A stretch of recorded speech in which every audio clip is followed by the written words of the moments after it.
Right, so what would be the first step if I want to turn this into something that looks a little bit more like a quadratic? Any idea how I might go about doing this? Let's start off by doing that then. So we've got a plus. So what we've done is we're going to minus 4 from both sides. So we've got a plus 1 over a minus 4 is equal to 0. That's definitely looking a little bit more like a quadratic, isn't it? But the big problem is this 1 over a and the lack of a squared, right? How are we going to do that? How are we going to sort out that? So the trick, I've not seen a question like this before, and I was a bit worried for a moment, but what you do is you times everything by a.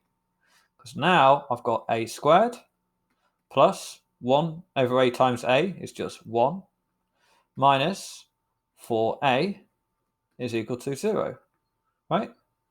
Just by rearranging that, we've got a squared minus 4a minus 1, plus 1 is equal to 0. Let's tidy that up a bit. So why is this a quadratic? Well, why is this completing the square? And the reason is you can see up here, it's a plus or minus the square root of b. What it means is that you could have, for example, 2 minus the square root of 3, perhaps, right? So we can guess that what we're going to have here is the solution to this problem of what is a.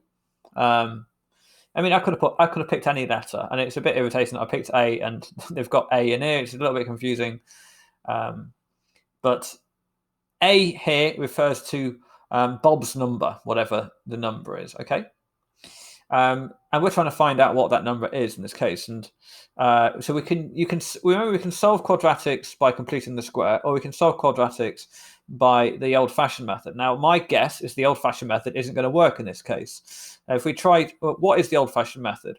What we're trying to do is we're trying to find two numbers that times to give 1, and hang on a second, two numbers that times to give 1 and add to give minus 4.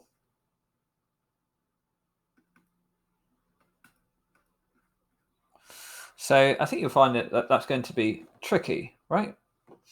So what we're going to do is we're going to use a different method. We're going to use the completing the square. So let's complete the square of this formula, okay? So we've completed the square. Now we're going to use the method of completing the square to solve the equation. What is a? Okay. So we've got it in this form. So a minus 2 all squared is equal to 3. Square root both sides. A minus 2 is equal to plus or minus root 3. So then we would move the 2 over to the side, but we'd usually, especially because that's going to be a positive 2, and say a is equal to 2 plus or minus root 3. And let's zoom out, and that is what we're talking about there. It's a bit irritating that I've picked A. I probably shouldn't have picked A. If I'd have picked X, then it would have been a little bit less confusing because they've got an A in their thing as well. But I just picked any old letter. And so their A would be 2 and their B would be 3, if that makes sense. Okay. So what this means is that Bob's number could be two different numbers. He could have picked whatever the square root. Let's just tap it into our calculator. What is this? So 2 plus root 3 is 3.73. I mean, they want it in the form we've already got it, but just to make it clear what we're saying here, he could have picked 7.32 on and on and on, or he could have picked 2 minus root 3. And that would have been 0.27. So either of those numbers is are the numbers that he could have picked. Okay. And then we go back up to here and we say that it tells us that a is greater than 1, and so actually that is the final mark. Just remembering that it says a is greater than 1, and because one of our versions was less than 1, it must be the other one.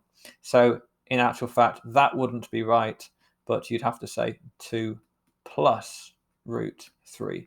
That was a final, a cheeky little mark at the end there, really. Okay.